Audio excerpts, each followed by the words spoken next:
교회라고. 그래서 여러분들과 이렇게 하나님 말씀을 같이 나눌 수 있는 기회를 주셔서 정말 감사를 드립니다. 남 목사님 우리 신학교에 오셔서 또 우리 학생들을 위해서 설교해 주셨는데 그때도 많은 은혜를 받았고, 또 저희 교회에 오셔서도 또 설교를 해 주셨습니다. 그때도 참 많은 은혜를 받았습니다. 이 시간에 우리 욥기 오늘 읽었던 이 본문의 말씀을 가지고 참된 위로자라고 하는 제목으로 함께 말씀을 나누겠습니다. 이 시간에 성부와 성자 성령 하나님의 위로하심이 크고 작은 고난 가운데 있는 성도 여러분에게 임하기를 간절히 축원합니다. 우리 주변에는 이유를 알 수 없는 여러 가지 고난을 당하는 분들이 많습니다. 사랑하는 가족을 먼저 하나님께 보낸 분들이 그렇고요. 또 장애 아를 둔 부모님들, 또 여러 가지 크고 작은 질병에 고통당하시는 분들, 또 경제적으로 어려운 분들, 참 많이 우리의 위로가 참 필요한 분들입니다. 하지만 우리는 이런 고난 당하는 분들을 볼 때에 어떻게 위로를 해야 될지 참 막막할 때가 많습니다. 위로를 한다고 말을 건넸는데 오히려 그것이 또 그분에게 상처를 주기도 하는 그런 말이 되기도 합니다. 욥의 친구들도 그런 것 같습니다. 오늘 본문에 나오는 빌닷이 욥의 친구 중에 한 사람인데요. 2장 11절에서 13절에 보면 욥의 세 친구가 욥이 여러 가지 고난을 당했다는 소식을 듣고 욥을 위로하기 위해서 신방을 이제 오게 됩니다. 이분들은 굉장히 멀리 욥과는 굉장히 먼 거리에 사는 사람들이었는데 욥을 위로하기 위해서 한 마음이 되어서 또 먼 거리를 마다하지 않고 달려온 정말 욥을 사랑하는 친구들이었습니다. 요즘으로 이야기하자면 이분들은 목회자라고 말할 수도 있고 또 신학자라고 말할 수도 있는 참 똑똑한 분들이기도 했습니다. 이분들이 도착했을 때 욥은 참 정말 비참한 상황 가운데 있었습니다. 하루아침에 모든 재산을 다 날려버리고 다 잃어버리고 또 하루아침에 아들 7명, 딸 3명 한꺼번에 다 죽었습니다. 그리고 몸에 병까지 생겨서 정말 매 순간 고통을 당하고 있는 비참한 상황 가운데서 앉아있는 욥을 목격했습니다. 그래서 이 친구들이 마음이 얼마나 아팠는지 일주일 동안 욥하고 함께 있으면서 울고 또 옷을 찢고 또 죄를 머리에 뒤집어 쓰면서 욥의 아픔을 위로하려고 애를 썼습니다. 얼마나 이 친구들이 욥을 사랑하는지 여러분 이것만 봐도 충분히 알 수가 있습니다. 그런데 4장 이후부터 이 친구들이 이제 욥에게 위로를 하기 위해서 건네는 말들은 욥을 위로하기는커녕 오히려 욥에게 많은 상처를 주고 있습니다. 정말 욥을 사랑하는 마음으로 위로한다고 한 말인데 오히려 굉장한 상처를 주고 있다는 말이죠. 오늘 우리가 읽었던 이 본문의 말씀은 빌닷이라고 하는 그 친구가 욥에게 한 말인데요. 역시 마찬가지입니다. 이 빌닷도 욥을 정말 위로해 주기 위해서 한 말이었지만 오늘 본문을 비롯해서 많은 상처를 욥에게 주고 있습니다. 저는 이 본문을 같이 살펴보면서 어떻게 하면 우리가 잘못된 위로를 피하고 진정한 위로를 고난당하는 자들에게 줄 수 있는지 함께 생각해 보도록 하겠습니다. 첫째로 고난당하는 자들을 참되게 위로하기 위해서는 함부로 그들의 고난이 죄 때문이라고 판단해서는 안 된다는 겁니다. 정죄하기보다는 그 고난이 하나님의 선한 뜻을 이루기 위한 것이다. 그렇게 믿고 아픔을 위로하려고 애를 써야 된다 하는 것이죠. 오늘 본문에 나오는 빌닷의 문제는 욥이 죄를 짓는 것을 보지도 않았으면서도 자신의 신학으로 욥을 정죄한 데 있습니다. 3절 말씀을 보십시오. 3절에 보시면 하나님이 어찌 정의를 굳게 하시겠으며 전능하신 이가 어찌 공의를 굳게 하시겠는가 이렇게 말씀하고 있습니다. 여러분 빌닷이 하는 말은 굉장히 옳은 말이지 않습니까? 하나님이 정의를 굳게 하실 수 없죠. 하나님은 참 정의로우신 분이십니다. 만약에 하나님이 정의롭지 않으신 분이라고 한다면 우리가 왜 하나님을 믿겠습니까? 그런데 굉장히 옳은 말이지만은 왜 이 말을 왜 하필 여기에서 하느냐라고 하는 게 중요한 거죠. 아무리 옳은 말이지만 그죠? 상황이 중요한 것이다 하는 거죠. 이분이 이 이야기를 한 것은 욥이 지금 고난을 당하는 것도 하나님이 정의를 실행하신 결과다 하는 것을 둘러서 표현한 것입니다. 빌닷과 친구들의 신학이 이제 우리가 한마디로 이야기하자면 인과응보 신학이다 이렇게 말할 수가 있습니다. 모든 고난은 죄의 결과다 이렇게 보는 거죠. 이 신학에 의하면 죄를 짓는 자들에게는 하나님이 벌을 주시는데 그 벌의 결과가 바로 고난이다 이렇게 생각하는 것이고요. 그 다음에 의를 행하는 자들에게는 상을 주시는데 그것이 바로 복이다. 굉장히 단순하죠. 우리가 또 되게 그렇게 생각하고 있지 않습니까?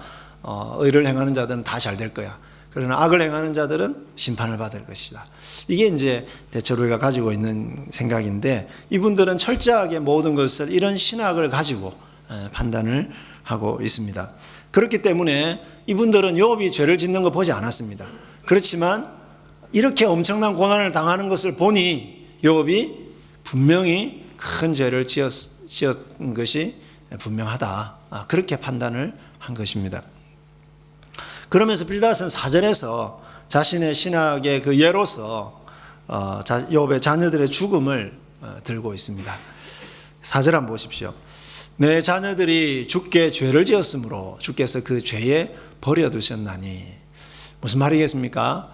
너의 자녀들이 하루아침에 다 죽은 것은 하나님께서 죄값을 치르게 하신 거야. 그 말입니다. 하나님의 정의의 심판으로 이 아이들이 죽었다는 것입니다. 사실 빌닷은 욥의 자녀들이 죄를 짓는 것을 보지도 않았습니다. 1, 2장에 보면은 욥의 자녀들이 죄 때문에 죽은 것이 아닙니다. 그럼에도 불구하고 빌닷이 욥의 자녀들의 죽음만 보고 이것은 분명히 하나님의 심판을 받아서 그런 것이다 라고 판단을 한 겁니다. 자신의 신학에 의해서. 이런 걸 보면은 신학교를 참 잘 나와야 됩니다. 그렇죠? 사랑하는 여러분, 지금 욥이 자기 몸도 아프고 뭐 여러 가지 재산도 잃어버리고 그런 것도 있지만은 그것도 사실 힘들겠지만은 제일 힘든 게 뭐겠습니까? 자식들이 하루아침에, 그것도 10명이나 되는 자식들이 하루아침에 다 죽은 거 얼마나 고통스럽겠습니까? 정말 정신도 차릴 수 없을 정도로 고통스러운데 거기다 대고 너의 자녀들이 죽은 것이 하나님의 심판을 받아서 그렇다. 이렇게 이야기하는 이 빌닷의 말이 얼마나 욥에게는 고통스럽고 또 얼마나 상처를 주는 말이었겠습니까? 저는 하늘에서 내린 기적, Miracle from Heaven이라고 하는 영화를 본 적이 있습니다. 이 영화는 미국에서 일어난 어떤 실화를 바탕에 두고 있는 영화입니다. 그 영화에 보면 한 신실한 성도의 가정이 나옵니다. 거기 보면 딸이 3명이 있는데 그 중에 초등학교를 다니는 둘째 딸이 불치병에 걸리게 됩니다. 아주 희귀한 병인데요. 장이 움직이지 않는 병입니다. 여러분, 장이 움직이지 않으면 결국 소화도 안 되고 또 다른 장기들에게까지 영향을 미쳐서 결국은 서서히 죽어가는 이제 그러한 참 힘든 병이었습니다. 부모들이 정말로 간절하게 기도하면서 아이를 치료하기 위해서 많은 애를 쓰고 또 목사님이 친히 친방도 오시고 또 온 성도들이 이 아이를 위해서 열심히 기도를 합니다. 근데 기도를 하고 그렇게 열심히 노력을 하는데도 전혀 차도를 보이지 않습니다. 그런 과정에서 이제 하루는 주일날 예배를 드리러 갔는데 성도들이 몇 명이 이제 이 아이의 엄마를 앞으로 강단 앞으로 불러내어 가지고 예배당 앞으로 불러내어서 이제 물어봅니다. 이렇게 이야기를 합니다. 자매님, 우리가 이렇게 열심히 기도하고 또 이렇게 열심히 노력하는데도 불구하고 아이가 이렇게 여전히 차도를 보이지 않는 것을 보면 다른 대책을 찾아야 되지 않겠습니까? 다른 이유가 있는 것 같습니다. 그렇게 이야기를 합니다. 무슨 말이겠습니까? 혹시 죄 지은 거 없느냐 이렇게 물어보는 것이죠. 그걸 둘러서 이야기를 하는 겁니다. 빨리 회개를 해야 되지 않느냐라고 하는 겁니다. 빌닷이나 새 친구들과 똑같은 말을 하는 것입니다. 죄 짓는 거 보지도 않았으면서 고난이 깊어지니까 그것을 죄 때문이라고 판단을 하고 이야기를 하는 것입니다. 얼마나 이 엄마가 상처를 받았는지 그 다음에 교회를 나가지 못하게 됩니다. 이처럼 함부로 모든 고난을 죄 때문이라고 생각하고 말하는 것은 고난받는 자들에게 엄청난 고통을 안겨다 줍니다. 사랑하는 여러분, 하나님의 통치는 단순히 인과응보신학으로 다 설명될 수 없습니다. 여러분, 악한 일을 하는데도요, 떵떵거리면서 잘 사는 사람들이 우리 주변에 많습니다. 그렇지 않습니까? 뭐 늘 거짓말하고, 그죠? 다른 사람들한테 늘 상처 주고, 그러면서도 사업도 잘 되고, 자식들도 잘 되고, 또 아프지도 않아요. 그런 분들은 또, 그죠? 한 101살까지 잘 살다가 101살 잔치하고 밤에 자는 듯이 그냥 가시고, 그죠? 안타깝지만 이게 우리의 현실인데, 그죠? 인과응보 신학이 다 이렇게 적용되고 있다, 이렇게 어떻게 말할 수 있겠습니까? 또 어떤 분들은요, 정말 말씀대로 살려고 애를 쓰고 착하고 열심히 살고, 그런데도 불구하고 참 하는 일도 안 되고, 자식들도 참, 그죠? 엇나가고, 뭐 여러 가지 병에 걸리기도 하고, 그런 분들이 얼마나 많습니까? 근데 그런 분들이 다 죄를 지어서 그렇다, 우리가 어떻게 그렇게 말할 수가 있겠습니까? 요한복음 9장에 보면 예수님과 제자들이 길을 가다가 날 때부터 시각장애인으로 태어난 사람이 구걸을 하고 있는 것을 봅니다. 그때 제자들이 예수님께 이런 질문하죠. 선생님, 이 사람이 날 때부터 시각장애인으로 태어난 것이 이 사람의 죄 때문입니까? 아니면 이 사람의 부모의 죄 때문입니까? 제자들은 인과응보 신학에 기초해서 예수님께 그런 질문을 하는 것입니다. 그때 예수님이 하신 대답이 무엇입니까? 우리 같이 한번 이 3절에 나오는 예수님 말씀 한번 읽어보겠습니다. 예수께서 대답하시되 이 사람이나 그 부모의 죄로 인한 것이 아니라 그에게서 하나님이 하시는 일을 나타내고자 하심이라. 아멘. 사랑하는 여러분, 예수님은 고난당하는 시각장애인이 누구의 죄 때문에 그렇게 되었다, 그렇게 말씀하시지 않습니다. 하나님이 하실 선하신 일을 나타내기 위해서 하나님이 허락하신 고난이다, 그렇게 말씀하고 있습니다. 주님의 말씀처럼 우리가 당하는 많은 고난은 죄로 인해서 생긴 것이라기보다는 하나님이 하실 일을 나타내기 위함이다, 그렇게 생각하셔야 될 것입니다. 하나님은 우리가 이해할 수 없는 많은 고통을 통해서도 결국은 우리를 위해서 또는 이 세상을 위해서 당신의 선한 뜻을 이루실 것입니다. 그러므로 이유도 알지도 못하면서 고난당하는 자들에게 함부로 죄 때문에 그렇다, 그렇게 판단해서는 안 될 것입니다. 우리 예수님도 그렇게 하셨습니다. 여러분, 예수님 앞으로 많은 병자들이 나와왔습니다. 또 많은 배고픈 자들이 나와왔습니다. 많은 마음이 아픈 분들도 나와왔습니다. 그런데 그들을 보시면서 당신의 죄 때문에 그런 것이니까 먼저 회개하고 오시오, 그렇게 말씀하시지 않았습니다. 예수님이, 하나님이신 예수님이 그들이 어떻게 살았는지 누구보다도 잘 아시지 않습니까? 그러나 정죄하시기 전에 먼저 그들의 아픔을 위로해 주시고 그들의 병을 고쳐주시고 그들의 배고픔을 먼저 채워주셨습니다. 뿐만 아니라 예수님은 우리가 당하는 이 모든 고통의 짐을 대신 지시고 십자가에 달려 돌아가셨습니다. 사랑하는 여러분, 이것이 이 땅에서 고난당하는 죄인들인 우리에게 베푸시는 하나님의 은혜와 사랑의 표현입니다. 혹시 자신의 고난 때문에 스스로 죄 때문에 그렇다, 혹시 정죄하고 계시는 분은 안 계십니까? 혹시 고난당하는 자들을 함부로 정죄하시지는 않습니까? 우리가 고난당하는 자들에게 해야 될 일은 그들의 죄를 찾아주는 것이 아닙니다. 여러분, 우리도 고난을 당하면 어떻습니까? 거의 자동적으로 혹시 내가 무슨 잘못을 저지른 것이 없는가 돌아보게 되어 있습니다. 병원에 신방 가서 그러니까 이런 말씀 하시면 안 됩니다. 절대로 이런 말씀 물어보시면 안 됩니다. 혹시 뭐 생각나는 거 없으세요? 그런 질문 하시면 안 되는 거죠.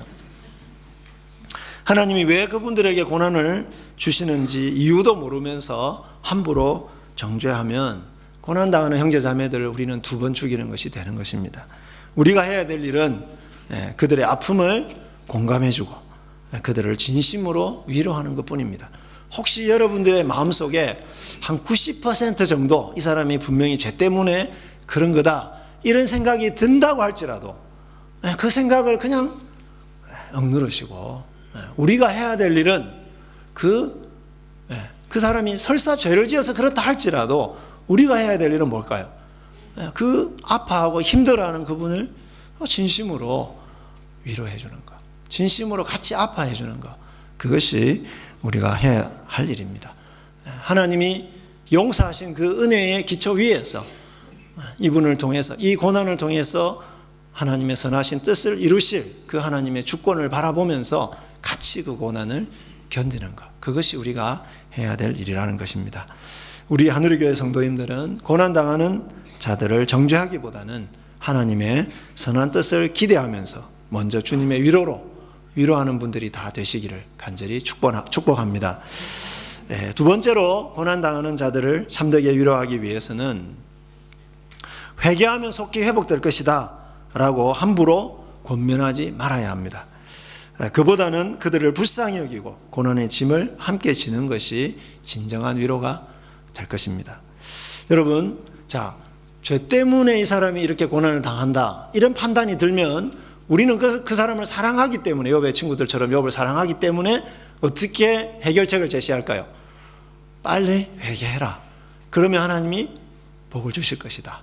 여러분, 이게 우리의 대책이지 않습니까? 진단이 잘못되면 대안도 잘못 제시하게 되는 것입니다. 빌닷이 욥을 위로하지 못하는 이유는 고난당하는 자를 정죄할 뿐만 아니라 회개하면 회복될 것이다 라고 잘못된 해결책을 제시하는 데 있습니다. 5절에서 7절 말씀을 한번 같이 읽겠습니다. 내가 만일 하나님을 찾으며 전능하신 이에게 간구하고 또 청결하고 정직하면 반드시 너를 돌보시고 내 의로운 처소를 평안하게 하실 것이라. 내 시작은 미약하였으나 내 나중은 심히 장대하리라. 빌닷은 욥이 살아있다는 것은 하나님께서 욥에게 회개할 기회를 주셨다고 생각을 했습니다. 그래서 빨리 하나님을 찾아라, 하나님의 자비를 구하면서 죄를 회개하고 하나님 앞에서 말씀대로 이제는 살겠다, 그렇게 결심을 해라, 결단을 해라. 그러면 하나님이 이전에 네가 누린 그 복보다도 훨씬 더 많은 복을 누리게 될 것이다, 그렇게 지금 약속을 하고 있는데요, 이것은 잘못된 약속이라는 것입니다. 1, 2장에 보시면은 욥은 죄 때문에 고난을 당하고 있는 것이 아닙니다. 욥이 고난을 당하는 것은 오히려 너무 의롭게 살아서, 그죠? 너무 의롭게 살아서 사탄의 공격의 대상이 되어서 지금 고난을 당하고 있는 것입니다. 회개하면 회복될 것이다, 회개하면 복을 받을 것이다. 얼마나 달콤한 말일까요? 여러분, 고난 당하는 자들에게 빨리 회개하십시오, 그러면 빨리 하나님 회복시켜 주실 것입니다. 얼마나 달콤한 말입니까? 그런데 회개할 것이 없는 사람에게 이런 충고는 오히려 고통만 안겨주는 그런 충고가 된다는 것입니다. 7절에 있는 말씀, 내 시작은 미약하였으나 내 나중은 심히 장대하리라. 한국에 식당에 많이 걸려 있습니다, 이 구절이. 그리고 사무실에도 많이 걸려 있습니다. 근데 이 말 앞에 사실은 조건이 들어있는 거죠. 괄호 안에 조건이 들어있는 겁니다. 뭘까요? 네가 회개하면, 회개하면 시작은 미약하였으나 나중은 장대하리라. 회개할 것이 없는 사람들에게 이 구절은 오히려 상처만 주는 구절이죠. 그러니까 여러분, 개업 선물로 이 구절을 갖다 주면 안 되는 겁니다. 그죠? 회개할 것이 없는데 만약 욥이 충고를 듣고, 욥의 친구들이 얼마나 자기를 사랑하면 이런 말을 할 것인가, 그렇게 생각하고 회개할 것도 없는데 어릴 때부터 지었던 모든 죄를 다 떠올리면서 회개를 하면 그 회개가 진짜일까요, 가짜일까요? 그 회개는 가짜입니다. 그죠? 왜 회개하는 척 할까요? 빨리 회복되고 싶었어요. 이 고통이 너무 힘들어서 그냥 빨리 회복되고 싶었어요.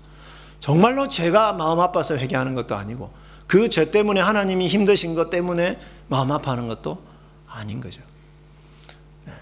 여러분, 우리가 빨리 회복되고 싶어가지고요, 어릴 때부터 지었던 모든 죄를 다 떠올리는 겁니다.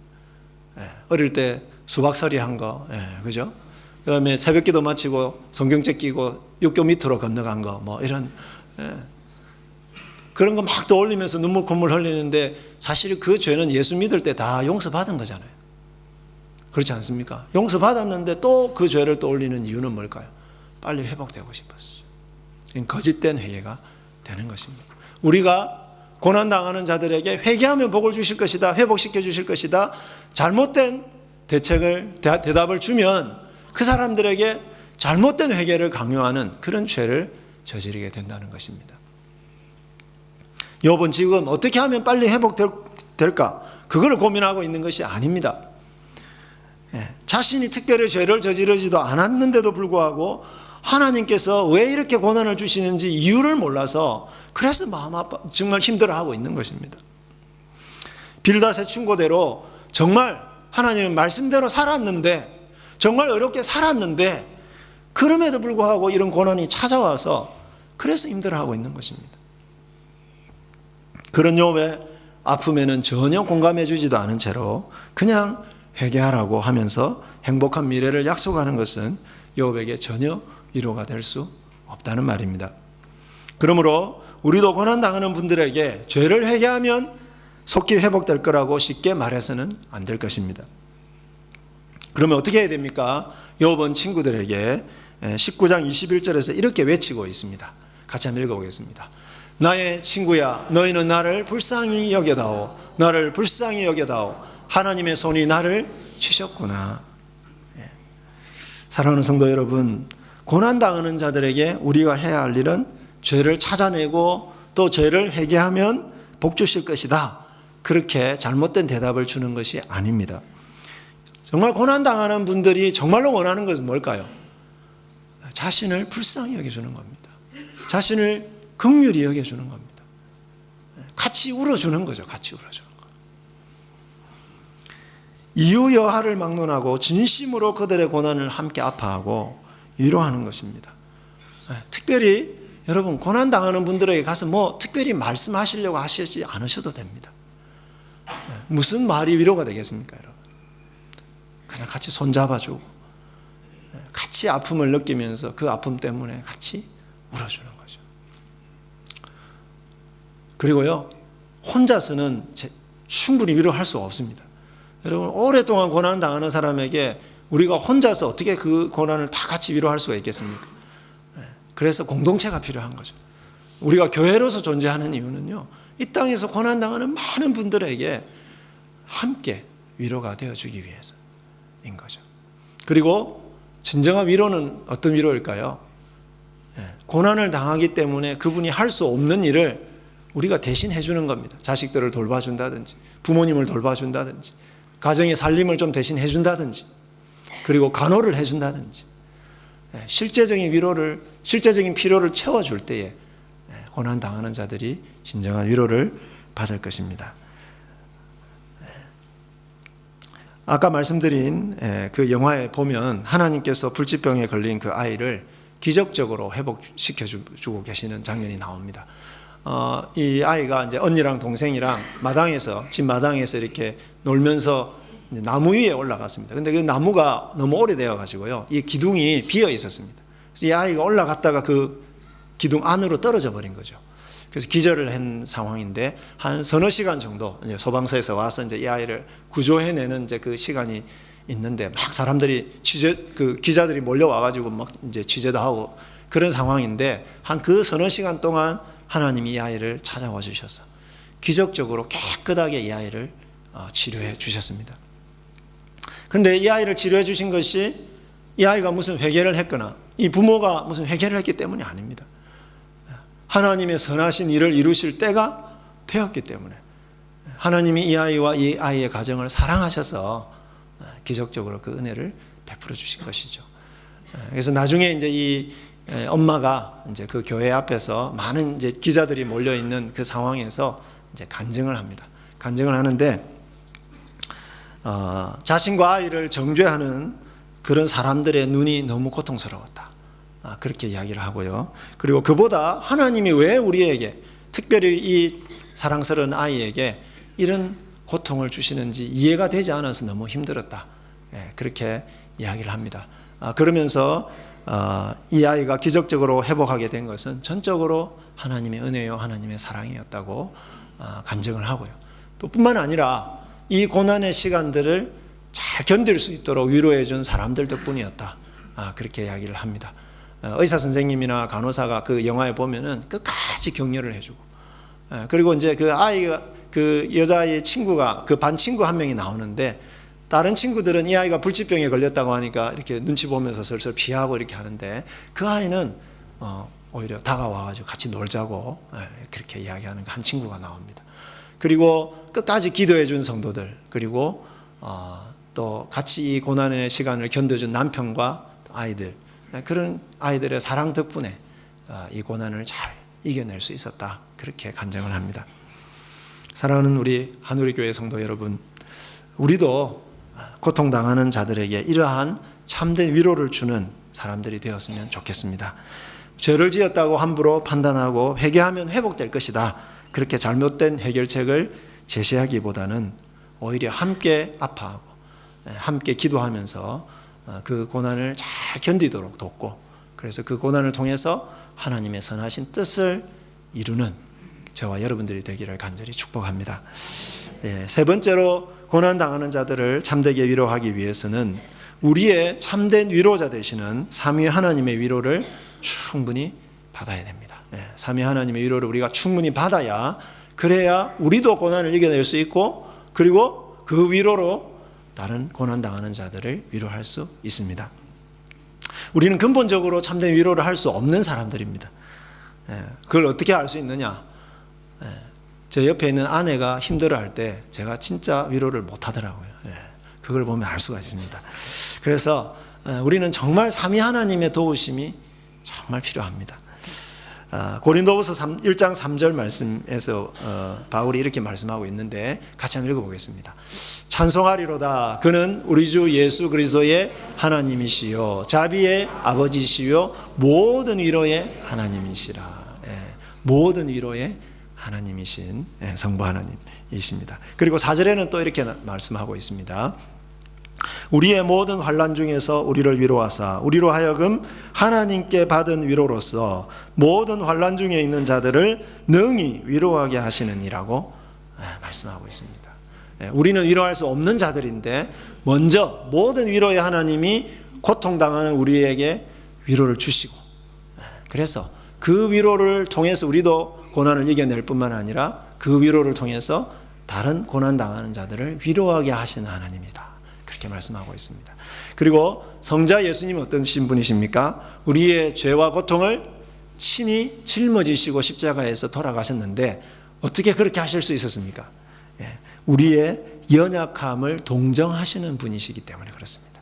우리의 연약함, 우리의 고통, 우리의 아픔을 성자 예수님이 동정하시고 계신다라고 하는 것입니다. 뿐만 아니라 성령 하나님은요, 말할 수 없는 그죠? 단식으로, 고난당하는 우리를 위해서 말할 수 없는 단식으로 지금도 기도하시고 계시는 하나님이시다, 그렇게 말씀하고 있습니다. 우리는 먼저 이러한 삼위 하나님의 위로를 충분히 받아야 됩니다. 그 위로를 받아야 고난당하는 사람을 진심으로 위로할 수 있습니다. 사랑하는 우리 한우리 교회 성도 여러분, 이 시간에 삼위 하나님의 말할 수 없는 위로를 충분히 받아 누리시기를 바랍니다. 그 위로로서 여러분의 겪고 있는 이 크고 작은 고난들을 잘 이겨내시기를 간절히 바랍니다. 뿐만 아니라 그 하나님의 위로로서 우리 같이 신앙생활하는 형제자매들, 그리고 여러분 주변에 있는 사랑하는 가족들과 많은 사람들에게 하나님의 참된 위로를 전하고 나타내시기를 간절히 바랍니다. 마지막으로 우리 한우리 교회가 정말 하나님의 위로를 충분히 받아서 이 주변에 있는 많은 사람들에게 하나님의 위로를 전하는 복된 위로의 공동체가 되기를 간절히 축복합니다. 기도하겠습니다. 우리를 고난 중에 있는 우리를 참되게 위로하시는 성부와 성자와 성령 삼위 하나님의 은혜를 찬양합니다. 우리의 고난을 통해서 하나님의 놀라운 뜻이 이루어질 것을 믿습니다. 아버지 하나님, 하나님께서 주시는 위로로 이 고난을 잘 이겨내며 또한 고난당하는 자들을 잘 위로하는 저희들 되게 해 주옵소서. 하나님께서 우리에게 물붓듯이 부어주시는 그 사랑과 은혜와 위로로서 또한 이 주변에 있는 많은 사람들을 살려내고 많은 사람들을 위로하는 그러한 위로의 공동체가 될 수 있도록 우리 하누리 교회에 복을 내려 주시옵소서. 예수 그리스도의 이름으로 기도하옵나이다. 아멘.